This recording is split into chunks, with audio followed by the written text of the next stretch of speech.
sectors join hands to invest in adaptation and to strengthen climate resilience in your country. So without further ado, um, if you can all just briefly, listen to us, and then we can have remarks, and then we can have the input from other speakers. So I would like to invite Ms. Mahnur Pasha from PepsiCo Pakistan to brief us about this Misal-e-Basti initiative and what exactly we are recommending around water stewardship that we'll discuss. Over to you, Mahnur.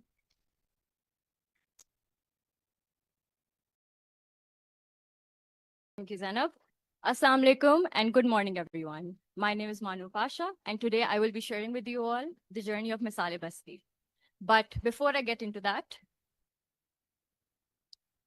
very quickly, I want to take you through a snapshot of PepsiCo in Pakistan. So we've been operating here for decades, serving the business in The snacks and categories. We have some iconic brands by the name of Pepsi, 7-Up, Lay's, Kurkure, and many more. But beyond our brands, we've really developed some ecosystems where we are basically uplifting our communities. We are employing directly and indirectly around 70,000 people. We have our agriculture footprint over 50,000 acres. And so far, we're sourcing our potatoes, corn, and sugar 100% locally.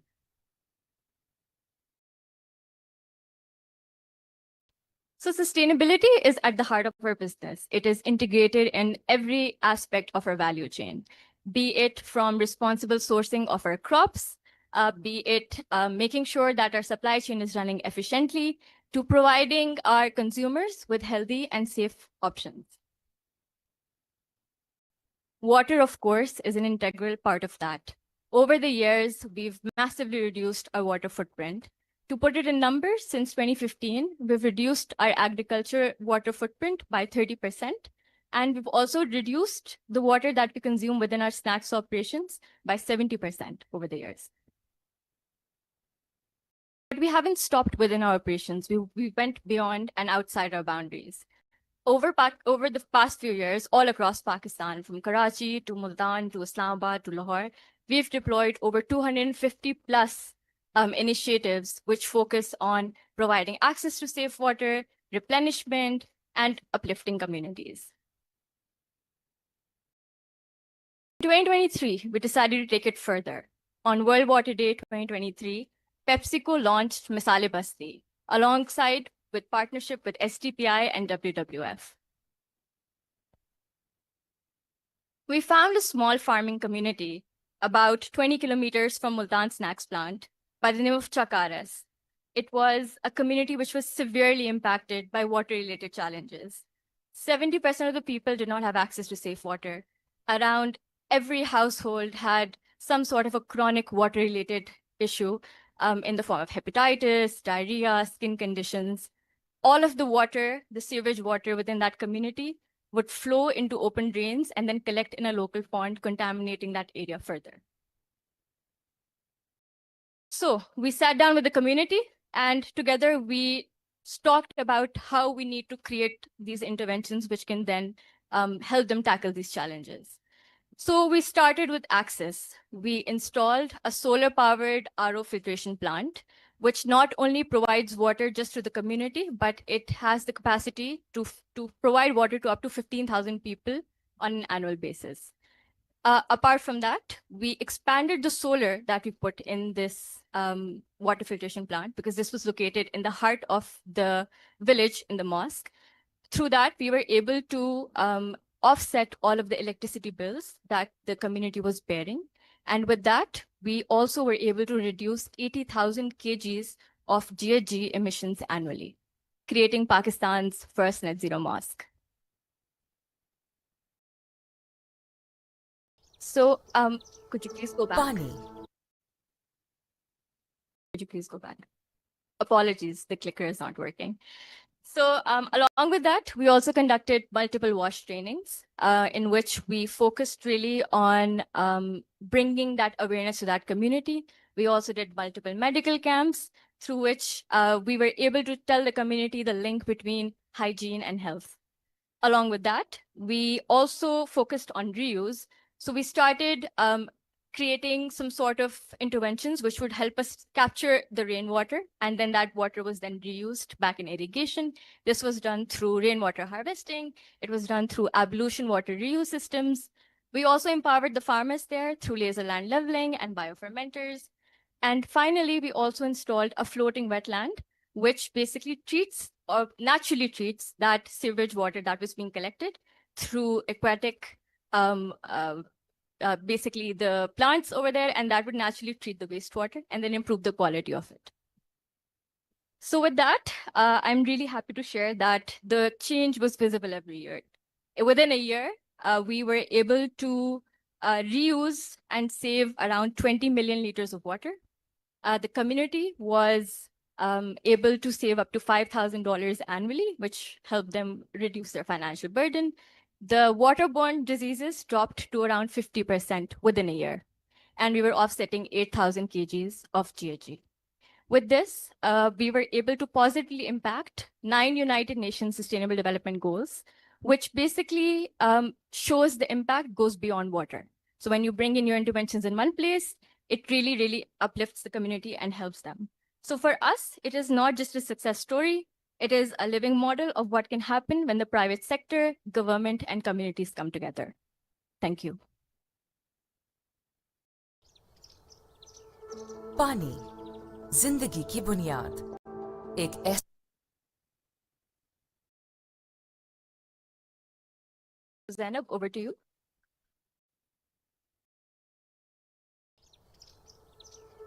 पानी जिंदगी की Thank बुनियाद you so much एक ऐसा for highlighting the key aspects of Misal-e-Basti and how the collaboration of PepsiCo Pakistan with WWF and STPI has turned this into a model.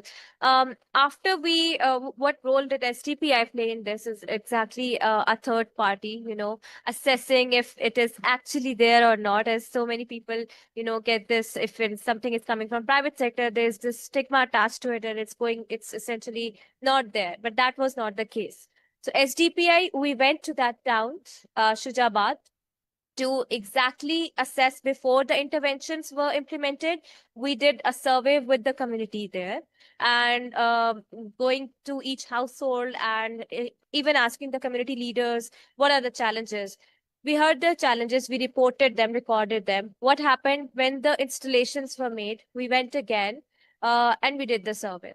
And the feedback was amazing. I mean, the people there, they literally consider that their prayers have been heard. At least nobody was hearing it before, but it has been heard. And people were suffering, as Manur has shared, from diseases. And especially one of the leaders said that his wife died because of hepatitis C, and now his children are also suffering from hepatitis C only because the water resource there is contaminated, and there's waste that is getting dumped, the agri sector waste, the industrial waste, into that water resource because of the floating wetlands. Now that is a nature-based solution that it is getting clean. So that is how SDPI validated it, that these interventions are actually there and it is not something being claimed by a private sector company.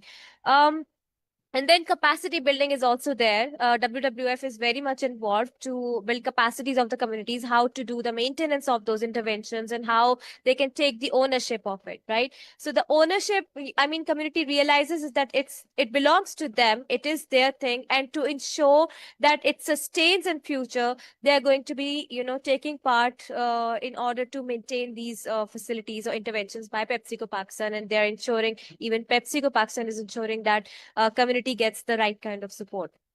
Now coming towards what exactly is being proposed in context of policy angle. Next, please. So in context of policy angle, we do have a water policy, but that water policy does not indicate or define how private sector led water stewardship should be made part of it. Because in Pakistan, this is something that we have realized so far, that government alone cannot do what is required in context of water adaptation and even overall climate action. So private sector needs to step in. But how can they step in if the right kind of policies are not there? So water stewardship related, recommendations are being proposed here. how to expand this Misal-e-Basti like model at within national and sub-national level frameworks. What policy, right kind of policy can support this? Then how, identify opportunities for replicating this model. How we can replicate it. Shujabad is one case study. There are so many more like Shujabad. There are so many more, even in urban, peri-urban areas, that we need to see how water accessibility and clean water access especially can be ensured. And plus the WASH indicators, plus the SDG indicator. We do realize that we have submitted the VNR for the, SDGs. And when that report came out, there was this staggering gap that we have seen that, we are not on the track towards achieving SDGs. So how can we be on that track if we are not projecting this data within our SDGs report? So the gap that exists between public and private sector-led initiatives is that the best practices, yes, I do understand they are fragmented, but if this data, there's no mechanism to integrate it within our data sets, it's going to create a lot of questions, and our VNRs will be devoid of any kind of progress that we are actually making in certain sectors. Then comes the support, policy and regulatory mechanisms to scale such initiatives. There is no talk around water stewardship in our policy that was made around water by involving your council of, the CCIs, the provinces and everyone. So water stewardship is simply missing. Next, please. And of course, innovative financing. Even if companies are willing to invest, there has to be something to support those companies as well, because the companies will invest. It can be their CSR or anything else. But what about the overall project sustainability? What about the ownership by the government? What about the ownership or engagement of development partners? Because when we talk about even GCF or JEF projects, private sector integration has to be there. So even if we get GCF funding, if we involve private sector, so for future sustainability of the project, development partners need to collaborate again with the private sector companies. So how to ensure that can be made possible? Then institutionalize public-private community partnerships. This is a community-led initiative. So it's not just public-private partnerships, it is public-private community-led partnership where we are talking about, grassroots level communities, and they're being made part of it and they're taking the ownership. Ensure integration with national adaptation and water security policies. Water and climate are essentially a security issue now. So the loss and damage, the adaptation, water-led adaptation, whether we are talking about agriculture, what exactly is adaptation? Adaptation involves your agri-water nexus. It involves your, managing floods.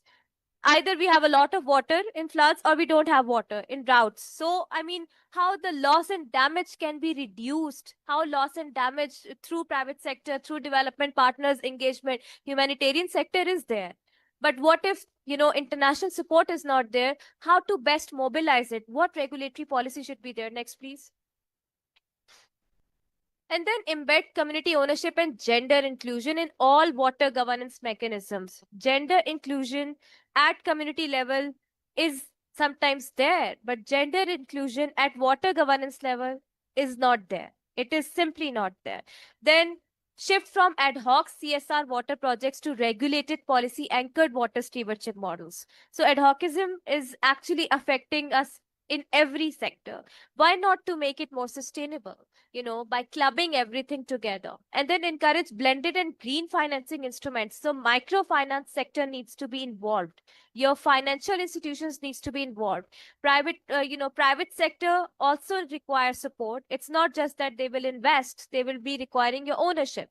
Promote data transparency and knowledge sharing through our national water stewardship information, maybe dashboard, maybe some dissemination, etc. Next, please. So this is more or less what we are proposing, what I have discussed so far. District level water committees have to be strengthened, because if like PepsiCo has established this model community, so it is at a town level, then it can be scaled up at a district level. So what about district government involvement, right? What is the mechanism if they are not being involved? And even if they get involved, their challenges could be addressed by the provincial governments. So the ownership has to be, it is a step-by-step process. It can take years, I understand, but at least some formalization needs to be there, which is totally missing as of now. And next, please. Right. So this is the overall project. This is the key asks from not just PepsiCo, it's SDPI, it's WWF, everyone. And now we'll be starting with a panel discussion. But before that, I think we have our chief guest. We have our chair of the session as well. I would like to invite all of you on the stage. So I'll start with Miss Van Nagoon, who's the resident representative at UNTP Pakistan. If you can please join us on stage. Please, a round of applause for the chief guest. Then we have Mr. Hamad Shamimi, Secretary Privatization Division from Government of Pakistan. Sir, please. Thank you so much for coming. I'm sure all of you are awake. You're not sleeping. I can't hear your applause, Once again for the guest, please. Thank you. All right. I would also like to invite Dr. Altaf Abru, Head of Mission at SIF, please. I would also like to invite Mr. Hasib Malik from PepsiCo Pakistan. So I think two of our guests are running late. I don't see Anam Zeb from IFC. She's also a speaker. She's running a bit late. And Dr. Saad Khan, who's the Additional Secretary at Ministry of Climate Change. But because we are running a bit, time constraints are there, so we'll just start. I would like to request Mr. Hamad Shamimi for his special remarks. Sir, if you can join us at the podium.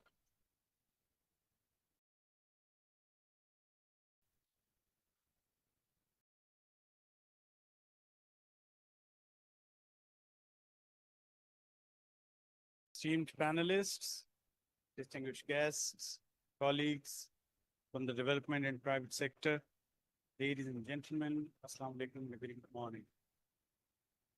It is both a privilege and a professional homecoming to be here today, attending this critical session. My journey from serving as Additional Secretary, Ministry of Climate Change, to my current role as Secretary of the Privatization Division has offered me a unique vantage point. I have seen two sides of the same coin.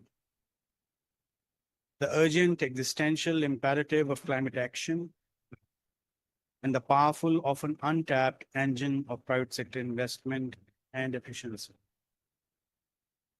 Today's session sits precisely at this nexus. It is not just a discussion, it is a blueprint for Pakistan's climate resilient future. We are gathered in a world shaped by what this conference rightly terms as disorder. For Pakistan, the most dangerous manifestation of this disorder is climate volatility, with water at its heart. We have responded as a nation with foresight through the National Climate Change Policy 2021, the National Adaptation Plan 2023, and our ambitious nationally determined contributions, NDC 2025.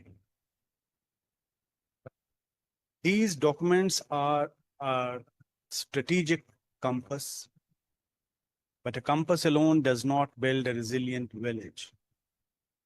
A policy does not harvest rainwater. The critical question is how we translate these high-level plans into tangible security for a community in the floodplains, the drought-hit regions, cloughs, or the arid regions. The answer lies in the Misal-e-Basti, a model village that embodies locally led adaptation. This is not a dependency model, but one of investment and empowerment. Imagine a village where water stewardship is achieved through nature-based solutions, like rainwater harvesting and grey water recycling. Where housing inspired by schemes like the Sindh People's Housing Foundation is climate resilient and powered by decentralized renewable energy. And where the community itself, guided by a locally led adaptation plan developed with the Union Council, serves as the CEO of its own development.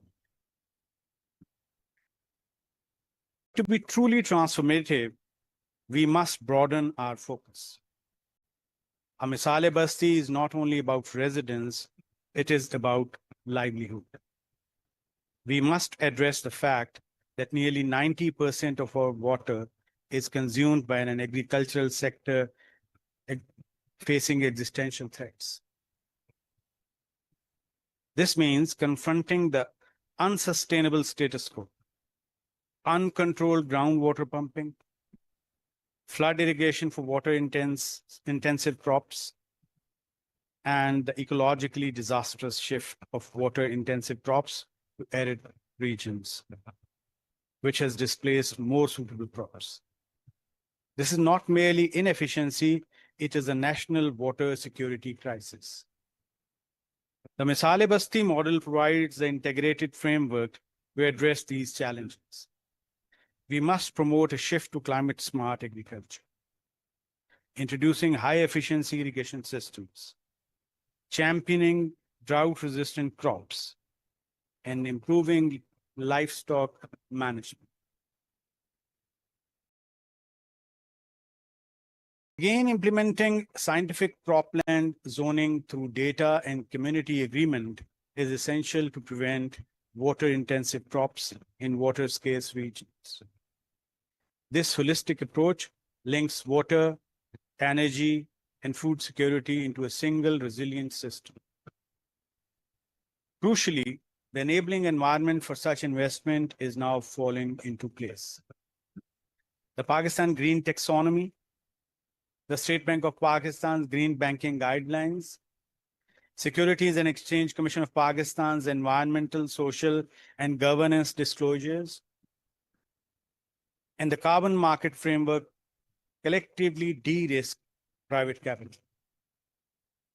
Investments in efficient irrigation, soil health, and methane-reducing technologies can now be recognized as green investments, creating powerful economic incentives. The path forward is clear.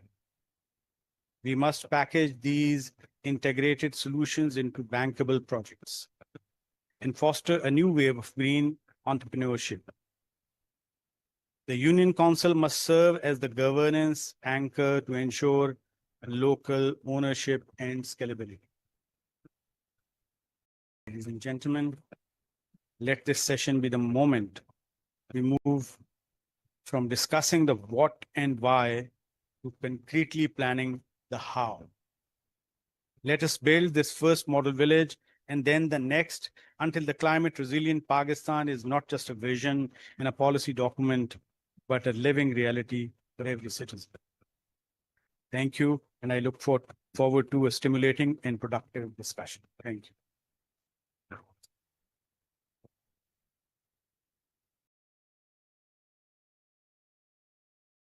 Thank you so much, sir. And your remarks, at least for all of us here, are very encouraging. And I'm sure that if this is coming from the privatization, the government of Pakistan side, the private sector companies can have hope that government is actually willing to work with you. But as Mr. Shamimi mentioned, that we are looking for not what, when, and what are the problems. We are looking for how to resolve those problems. We all understand the challenges, but how to resolve it? And that is the question. And that is where private sector leadership is extremely important. So thank you so much for coming and for sharing your remarks. As next we have is our chief guest, Ms. Van Nguyen, her remarks. And but I would request both of you, I know you have extremely busy schedules, to at least sit with us and listen the discussion. Dr. Saad is running a bit late. He's in a meeting at the ministry. So we'd request you, Ms. Van, if you can share your thoughts, your reflections, and what exactly you're looking into as part of this panel discussion. Thank you.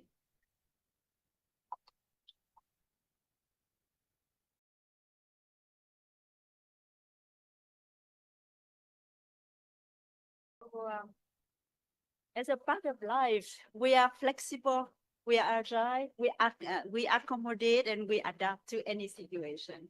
So the fact that I'm now talking to all of you now and not later is also giving us a good opportunity to save the time for everyone so that we are not sitting here and waiting for the panel to discuss. But also it means that I have more time to speak and to share with you my thoughts. First, very, very good morning to all of you.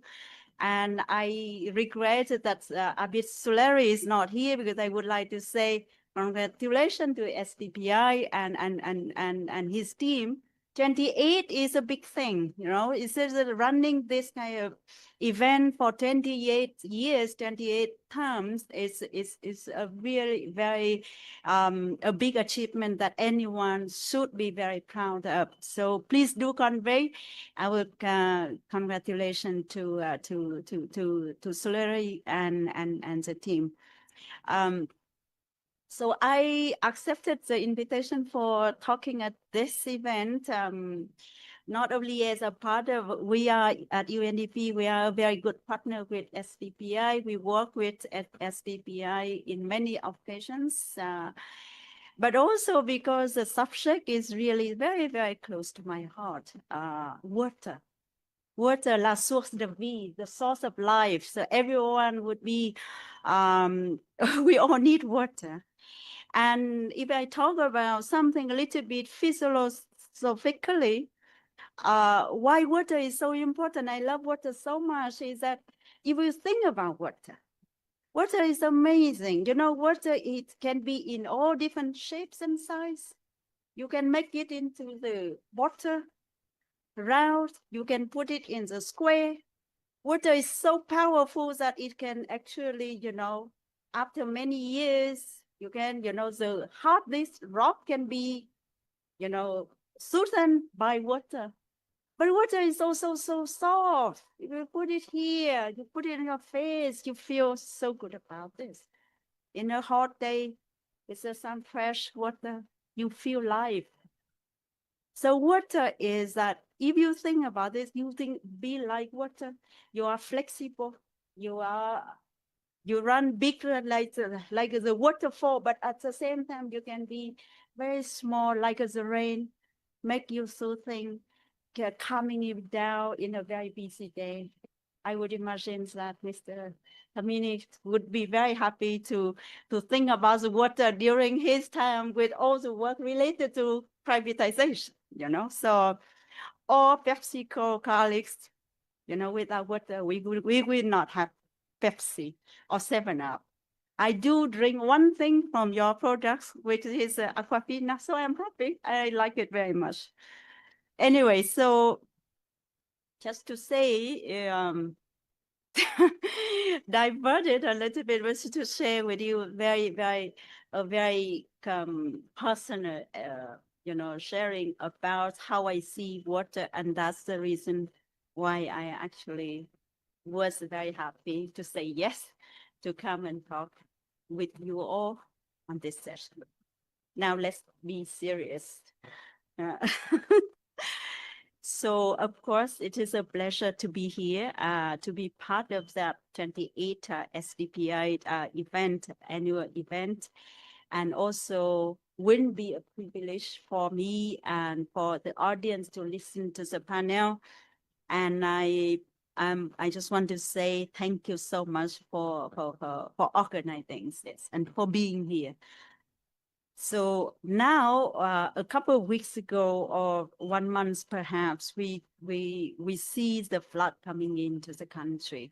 Actually, as of now, right now, I am from Vietnam. Vietnam is actually suffering right now a serious, the hardest ever typhoon that come and hit the center of my country, and where's the UNESCO heritage and everything. So I'm watching the news, and I also realized that, you know, something very similar that happened to us here in Pakistan just a couple of weeks ago. So the monsoon, we talk about the monsoon, we talk about the flood, we talk about this in these countries that I learned about a term that I didn't know that it exists before, which is what a monsoon bright. So everything that happened to our life, it related to climate, to water and the nexus that our previous speaker is talking about. So how can we overcome and address those challenges? Not only, in Pakistan as a whole, or those provinces that were recently hard hit, Punjab, Khyber Pakhtunkhwa, Gilgit-Baltistan, so many people are being affected. The houses are being damaged. My number here, I have 229,000 homes were damaged or destroyed. And over 1.2 million hectares of agricultural land was submerged. This is a big loss for a country that has been struggling to bring the population out of the poverty. And because we talk about numbers, which is important, at the same time, we know that behind all those numbers, all those statistics, there are lives and their dreams that are being destroyed because of the climate change. So I have had the opportunity and the privilege to also travel extensively in the country, met so many people, met so many women who actually going through, and they are the one who actually bear the heaviest burden when the disaster strike. So whether it is in Balochistan or it is in Punjab, we see those people who have been, walking miles and miles away to collect water, and women farmers who lost everything they have built, and of course the family are being displaced. Water brings life to us, but water also a source that brings a lot of disease. If you talk about stagnant water, you know that the mosquito will come, you know that the cholera, the malaria, the dengue, everything. And so the winter is coming, and I really don't know how exactly it will work for us as we are helping people to get out of the recent flood, at the same time worrying about their health, with the potential disease that is coming up. And therefore we are not only talking about leaving no one behind. We are not only talking about health as health. We are talking about dignity and survival. Hello, how are you? I said thank you to you, and I said congratulations to SBTI. Yes, sir. So the question here for us is no longer whether Pakistan adapts, and it's how Pakistan will adapt, and adapt with whom. So water is the heart of climate resilience, public health, livelihoods, and human security. So from UNDP experience and with our work here in Pakistan, we realize that there are 3 priorities that we really need to talk about, discuss, and find solution for this. And I will touch upon very quickly about this, so to give time for the panel to it. First is the shared stewardship. Second, very much with the presentation that has done just now by Pepsi colleagues, is a community-rooted inclusive solutions. And thirdly is on policies and financing that scale what works. So now on shared stewardship. Pakistan is among the most water-stressed country in the world. Now I have a number that will shock you because it shocked me. Per capita water availability in Pakistan has dropped from 5,600 cubic meter in 1947 to how many now? Unbelievable, 930 cubic meters as of today. So it is so much below the level that defines as a water scarcity. It is shocking. And 39% of that 930 cubic meters are drinkable and is safe to drink. So climate pressure, population growth, and unsustainable consumption. I don't know if it happens in Pakistan, but in my country, we ban now the drilling from the water down on the ground because it drains completely. So the system are under immense strain, and therefore, as our previous speaker talks about, there's no single actor can actually resolve the problem. Everyone, government, donors, private sector, communities, all of us will have to join hands to solve it.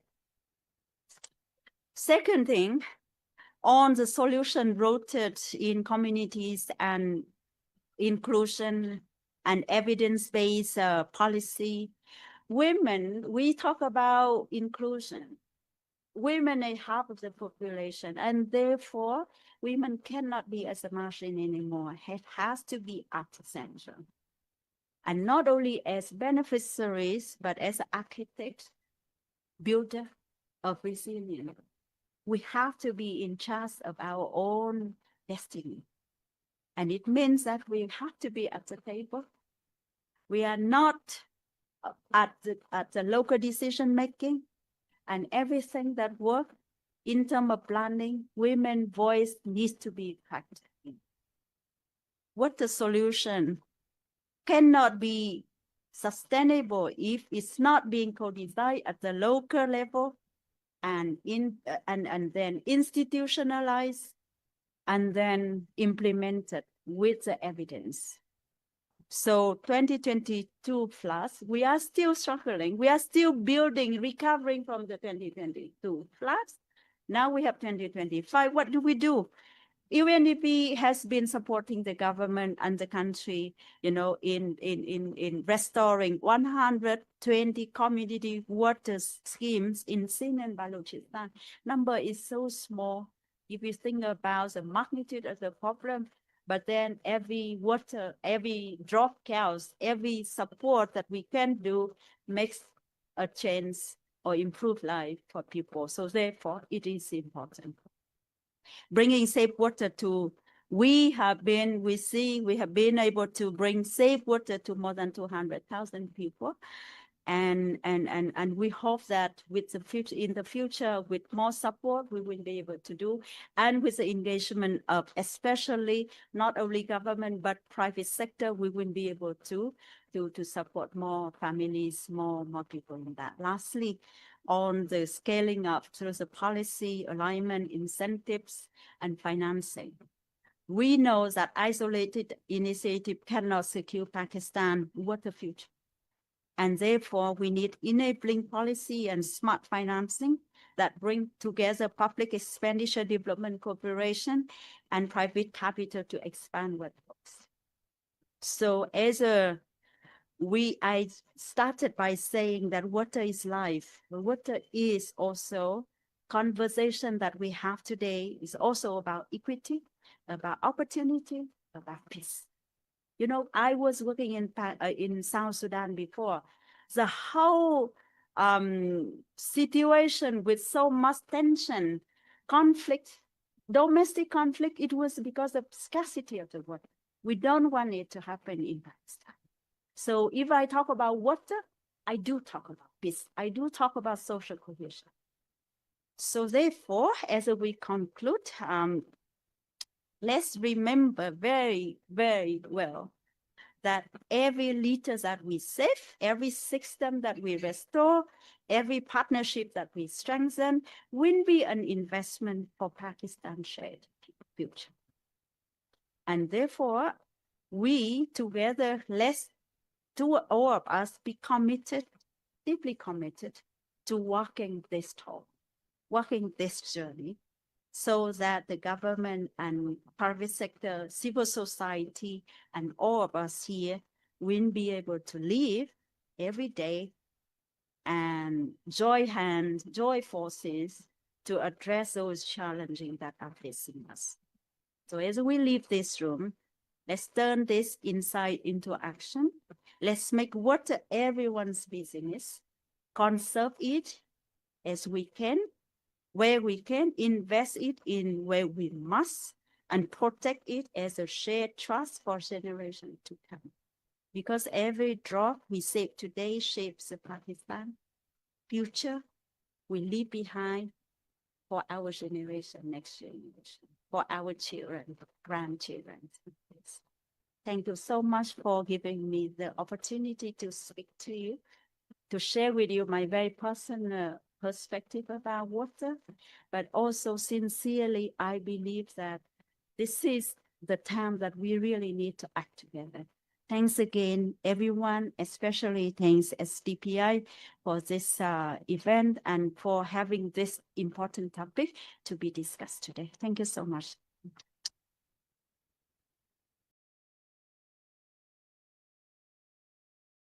Thank you so much, Ms. Van, and for highlighting, rather connecting it with, it has a so personal connotation attached to it, water. And this is also one of the sectors where, that drives the adaptation. Whenever we talk about adaptation, it essentially starts with water. So I think your remarks are, I'm sure it's also a call to, an eye-opener for all of us, and also a call to collaborate more on this aspect. Everything is connected with it, whether we have, as I mentioned earlier, either we have lots of water, we are unable to manage it, or we have no water, where communities suffer. So thank you so much, and it's always a pleasure having you at STC.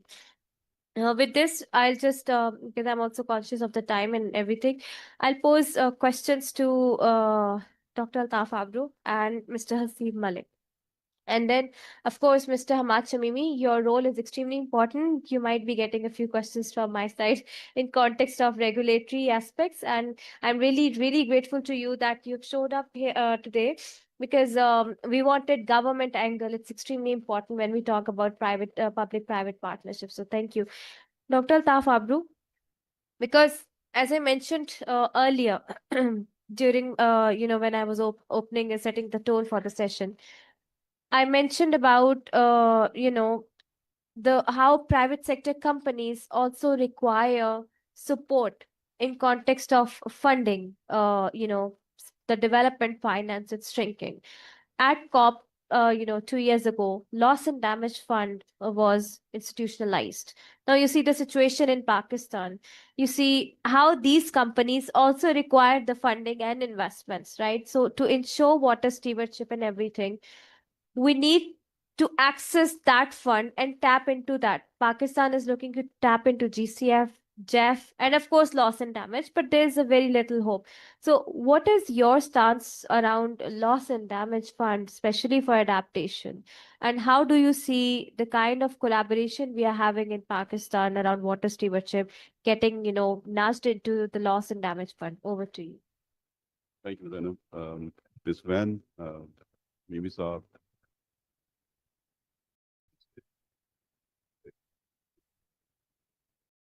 Alaikum, and all of you. It's a pleasure to be here, and congratulate the SDPI and especially Larry for holding such a successful event, and the experts. It's been fantastic. You all really, really deserve a lot of claps and appreciation. Now, the question about loss and damage, very perfect. But before that, Ms. Van was talking about the water, the importance of water, which that we had those properties and the capacity to become adaptable to wherever the water like has the transient kind of feature that it adapts to whatever shape and color that is. But we don't have this that one being had that to adapt to the shape and the color there. The loss and damage fund, there has been a little bit of history. It didn't happen overnight. It has been a long and arduous journey. It took years of efforts from the countries, from the government, COP, which is a conference of parties, the parties of the government, right? The parties of the country. They took a lot of effort. They have been working very hard behind the scenes, and sometimes become really, overkill we criticize, this didn't happen or that didn't happen. Obviously, there's a lot going on behind that. Obviously, things don't they don't come out as we want them. But there has been a lot of progress, although not perfect. And we are on the way to achieve as much as we are desiring. But if you look at the journey that last intervention has really done so far, I think the beginning would be COP21, which happened in 2015 in Paris, which is largely known as Paris Accord or Paris Agreement. It was very important agreement. It has three big milestones. I must, the most of the countries they agreed that they would keep the emissions below 2 degrees Celsius, and preferably, somewhere around 1.5 degrees Celsius, which didn't happen. Obviously, because the developed countries, they have developed so much, and they have provided the luxury of life to their population, and they have exploited the environment and the climate, and they have left with very few options. And if the action is not taken now, we are all done. And unfortunately, the planet Earth is burning. We need to do something about it. So what are the three main, milestones of the Paris? Number one, obviously, to keep, the emissions low, 2 degrees Celsius, as I was saying. The second one was the NDCs, which was nationally determined country. Now, if you look at the NDCs, very important. Most of the countries, I say almost all of the countries that participated in the Paris Accord, they agreed that they would submit their NDCs every 5 years. So did Pakistan. Pakistan did submit in 2006, and with the target of 20% reduction by year 2030. And then after 5 years, which was 2025, Pakistan resubmitted the NDCs with ambitious kind of a target, which was about 50% reduction by 2030. Now we are ready to submit the third NDCs, which is 3.0, which is going to happen next year with more ambitious kind of targets, again 50%. But this time, I think that the story is slightly different, because the 50% has been divided into 17% will be covered by the internal resources, which are our own money, and the rest would come from the international money. Now, it is very difficult, as far as the international money is concerned, because if those funds don't come, we will not be able to achieve this stuff. So that is the difficulty that I see in achieving the end. Then comes COP27, which was in Sharm el-Sheikh. This was in 2022. This was a big achievement as well, because most of the countries, they were debating that we should have a dedicated loss and damage. So that is the instrument that recognizes that there has to be a transfer of funds from the developed. And they got the decision, and Pakistan played a very, very important role. Made sure that this fund is going to be established. And again in 2020, last year 24, we had COP 28, which is 2023. It actually established the last, and that is the big achievement in itself. So the loss and damage fund was established, but still it was in the preliminary stages. It was expensive because there were no monies. The only thing was the agreement that, okay, there will be some funds available for the developing countries. Now, going back to 2028, which was successful, and there were 80,000 delegates. In fact, I was one of them that I attended. It was more sort of a tourist pop. So I'm not underplaying the importance of COP, but honestly speaking, what we got out of it. There were side events, main events, there were, preliminaries and all that. But where was the commitment? The commitment was only 700 to 800 million USD, which is peanut. I'm not saying it's not peanut. Very small amount as compared to the issues and the difficulties, the calamities that we are facing. So it was a beginning, but good beginning. But then there comes a failure in Baku, last year, which was 2024 COP29. There were expectations that, these world leaders would come and make every effort to increase their contributions, but it didn't happen. Unfortunately, it didn't happen. So it failed to achieve the objectives that was supposed to. Now, looking at the current status where we are when we talk about loss and damage, it is established in the stuff, and it has rules to access, but it's still not perfect because the rules are still there, but the countries don't know how to access the amount of money that is available, even though very small amount. So interim hosting arrangement have already been done. So World Bank is hosting the fund, and temporarily for only like 4 years, but with the governance oversight provided by the UNFC. So this is the status at the moment, and the initial pledges, as I said, which is like 700 to 800 million, which is very small, and those were in fact pledges, and even the amount that was collected, even not even how much. So the funding remains voluntary, and there is no binding obligations on the countries to provide. And the excess mortalities are still not there. How we will be able to access?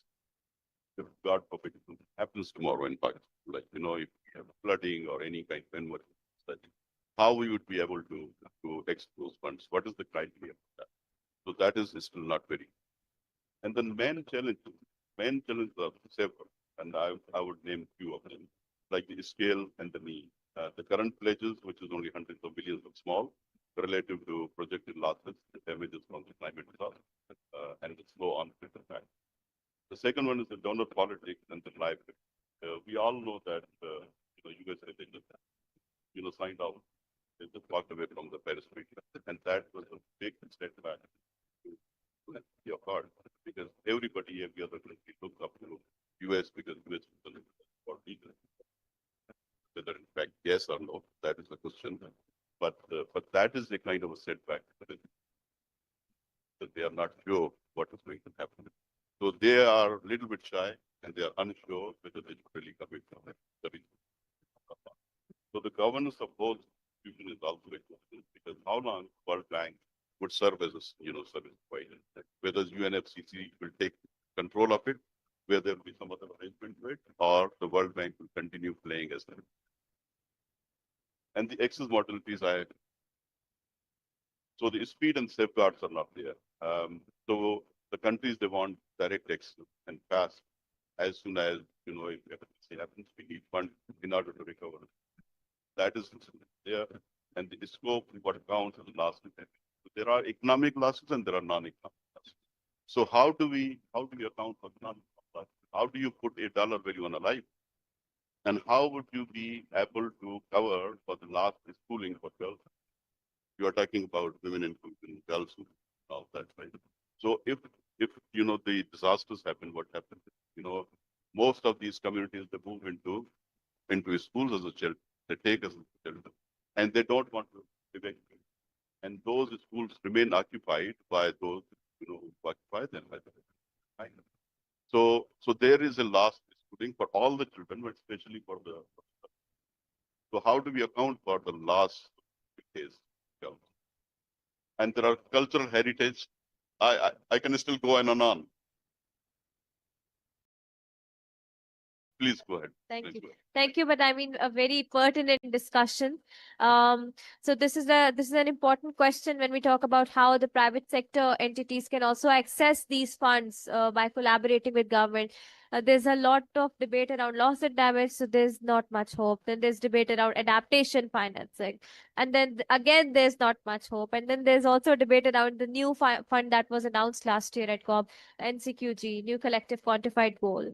But I mean, the development finance, it gets so complex sometimes for developing countries that even the governments are unable to answer how we can collaborate to access the fund. And then the technical capacities, because of the complexities that is there to access the development finance, we do not have those technical capacities as of now. It's extremely limited within countries like Pakistan, Sri Lanka, Bangladesh, India. It gets challenging. So that's why when private sector entities want to partner with the government to access these funds, sometimes it is not even in control of governments, to support you to access these funds because I mean, it's very challenging.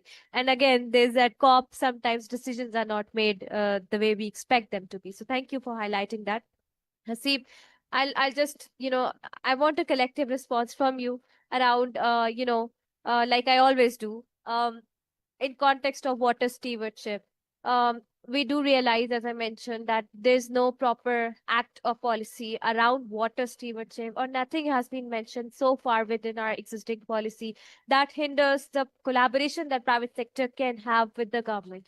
So, how do you see this as somebody representing an MNC that is contributing towards water-led adaptation with the communities? The challenge, and again, what is your key ask from the government? And you can be as candid as you want, right? Over to you, please. um, respect.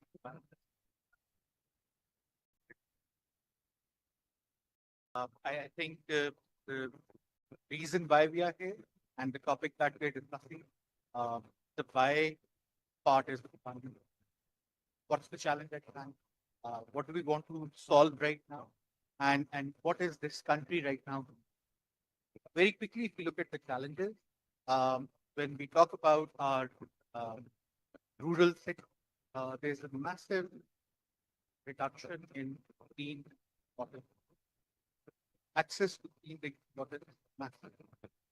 On top of that, and Zainab was talking about in the preamble, is that it's not just the rural sector where the problem lies, it's the peri-urban areas where there's a lot of non-availability of water or the risk which it carries, impacting the health sector and then further impacting the government. So it's a circular debt kind of situation, which is building and building, putting pressure on various aspects of the government, civil society, and then eventually every single individual. Now, when we want to talk about solutions, the only reason we picked up Misal-e-Basti as a project is that we believe that there are few solves that we had when we worked with a large size agricultural landscape as because generally Pepsico is known as a cola company, but there's a good footprint that we have in agricultural space where we work with farmers across the value chain, be it sugarcane, be it potatoes, be it corn, and multi other. And with that, there is strong connection that we have and the kind of challenges eventually that bring. And Misal-e-Basti was one of the ideal situation where we wanted to deploy all of that and present it as a business case, as a case study, that in how we can, as we call it in the project management lingo, build, operate, and transfer solution to a community where it is not just running till the time an external support or fund is. We build that solution, we operate it for a certain duration, involve the community, involve the diversity of that community, ensure that that gender lens is always there, because that we have seen that in so many cases that that is one angle that brings them. And then eventually hand it over to the community so that they run it on their own. And that's in trucks, let's say 60-second model community like the Misal-e-Basti. The question over here is, this is one small community of 15,000 people in a very small area in Shujabad, which is a small town of southern Punjab. Now, just imagine the scale of the issue in the country. While we can talk about these solves in those small parts, but the question over here is, how do we solve it nationally?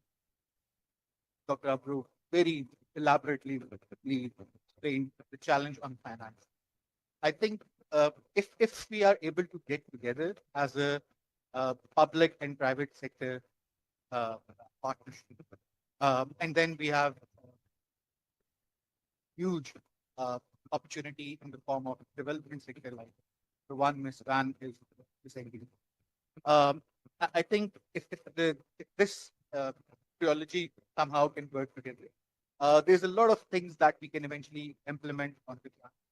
But then the support that we are seeking, and hence trying to make a policy document out of it, that how can we formalize? How can we sort of push this to those who can afford it? And we know all the challenges. It's a very difficult economic situation that we are in. But how can we ask everyone to work together to work for this country, bring it back? Because water stress to water scars. It's actually a situation.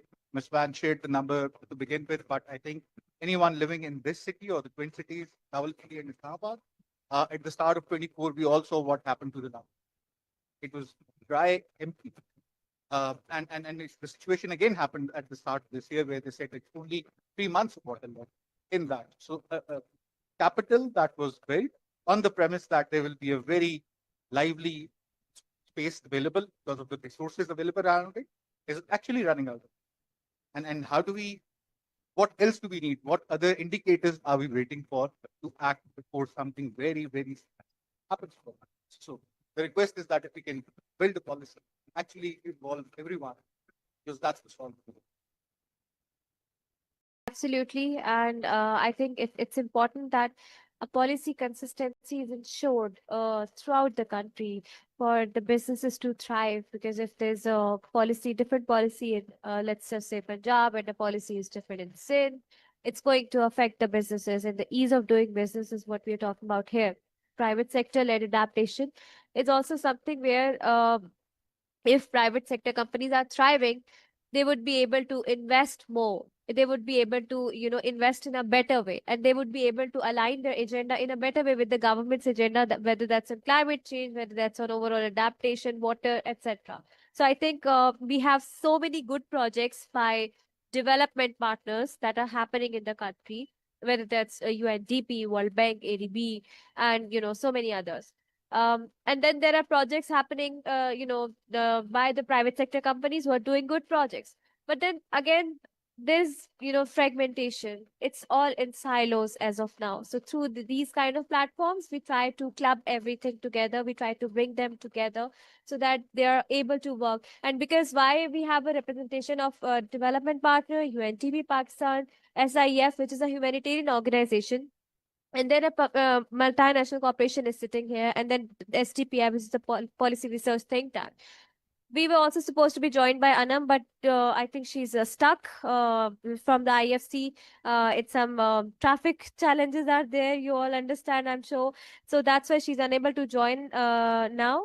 But the purpose of getting them all together is so that we work together around these challenges, because climate change is not, it's not PepsiCo's issues, it's not just my issues, it's not just UNDP's, it's everyone's issue. It's affecting everyone.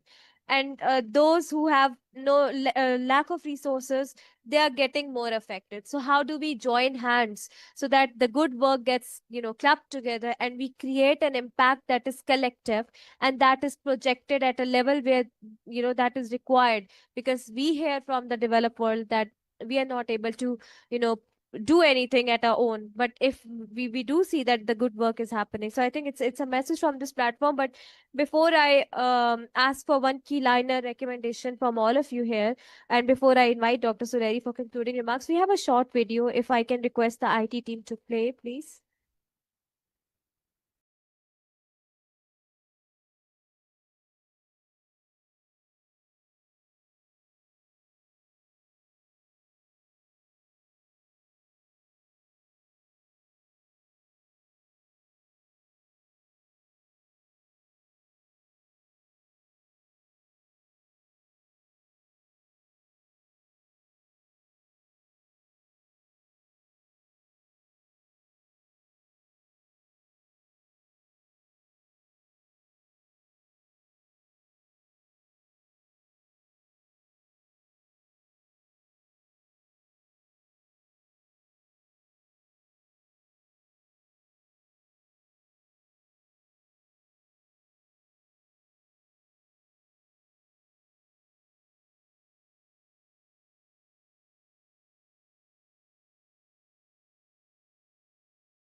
Ms. Man, I'd request you, your reflection.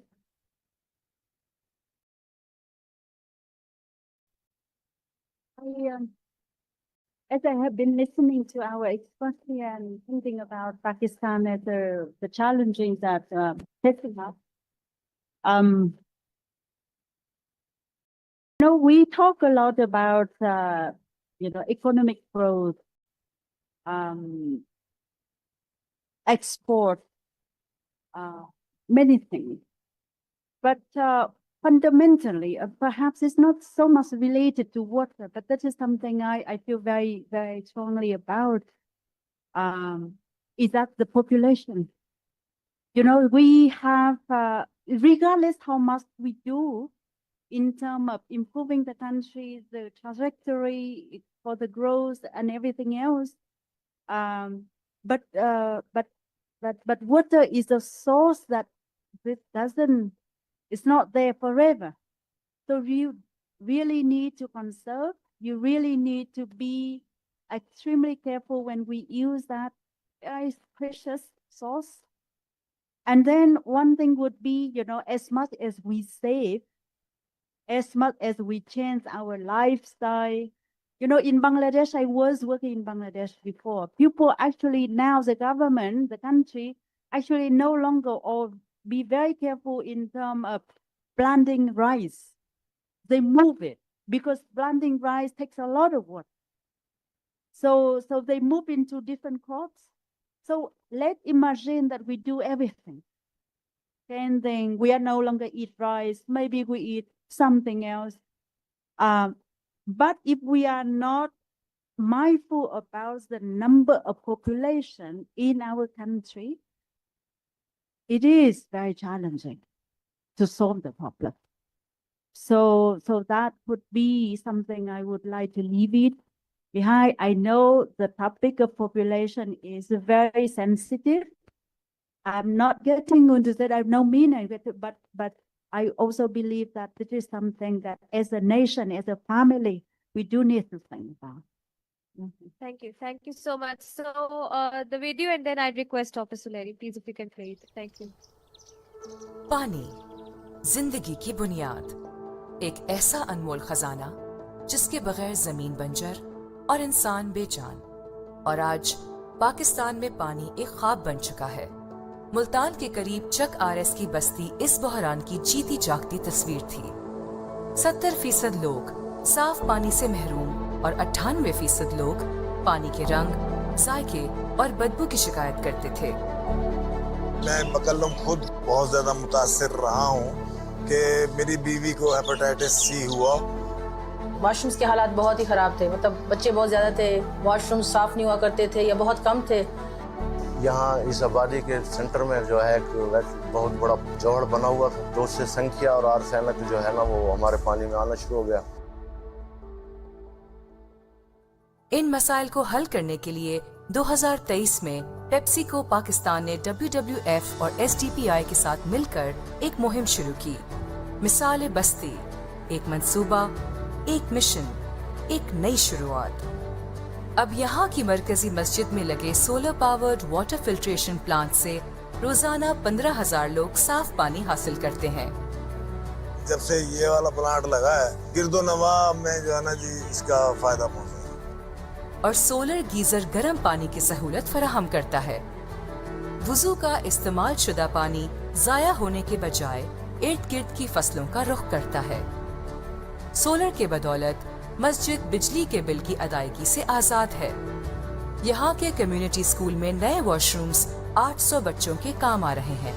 Washroom नए बनने की वजह से हमें बहुत फायदा मिला है। बच्चों में हाइजीन का जो प्रॉब्लम था वो हद तक कंट्रोल हो चुका है। मतलब मेरे बच्चे माशाल्लाह से जो डेली अटेंडेंस मेरे बच्चों की कम होती थी, तो बहुत फर्क पड़ गया। आगाही मुहिम और तिब्बी कैंप्स के बदौलत हर बच्चे को मिल रहा है एक सेहतमंद तालीमी माहौल। जो गंदा पानी पहले जमीन में जज्ब हो रहा था, अब पौधों से बने फ्लोटिंग वेटलैंड्स के जरिए कुदरती तौर पे साफ हो रहा है। बीमारियों की कमी हुई है, मच्छर और गंदी आबो हवा की वजह से बदबू होती थी, वो खत्म हो गई है। बायो फर्मेंटर लगाया गया जो ऑर्गेनिक वेस्ट को खाद में बदलता है और किसानों के रोजगार में मदद करता है। 10 एकड़ जमीन पे लेजर लेवलिंग की गई है ताकि किसान अब कम पानी में ज्यादा फसल उगा सकें।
the profit.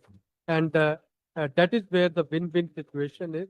We have a win for people, we have a win for private sector, and we have a win for government, which at times is not able to take care of all the obligations and responsibilities that it should have been. And the documentary that we saw and the discussion that we heard, it is actually revolving around those lines. We need to invest in adaptation. If we are investing in adaptation, of course, we can be better prepared and we can be more resilient. When we talk of especially water, in United Nations terms, safe drinking water, perhaps there is hardly any safe drinking water in most of the urban areas and most of the rural areas in Pakistan. Even the water in capital is not safe to drink. Then we have one category lower, and that is water whose source is known. So we have water, for example, from contaminated water or water in the pond, standing water, and then there is a water whose source is known, and that is called as quote unquote clean drinking water. So now this evolution from availability of water for all, universal access to water, to clean drinking water, to safe drinking water, it's a big call, a long order. And of course, as I said, that the private sector and government sector and development partners, all of them, they have to play their due role in ensuring that the water that we drink that actually helps in food absorption. When we talk of food security, it's not only availability of food, it's not only about our purchasing capacity to buy food, it's also about clean and safe drinking water. We can have 5-6 course meal at 5-6 star restaurant and our hotel and then drink a glass of contaminated water. The result would not be this nutrition. The result would be, in all probability, food poisoning. And that's where water, it links with food security. So I appreciate PEP Plus initiative of providing this clean drinking water. And I'll strongly urge that this model need to be replicated, especially after the floods of 2022. One of the major challenge that flood affected communities they are facing is availability of drinking water. And I think that's where such models they can be replicated, and we can ensure that our communities they have water which doesn't cause food poisoning, but it makes part of food security and helps in absorbing the food in our body. Thank you very much, all of the distinguished panelists for joining us and the delegates for being here. We'll be reconvening after this session for the concluding plenary at 2:30 in the Zaki Auditorium downstairs. And IMF Country Director, UNDP's country representative, World Bank country representative, and regional head of Nestle.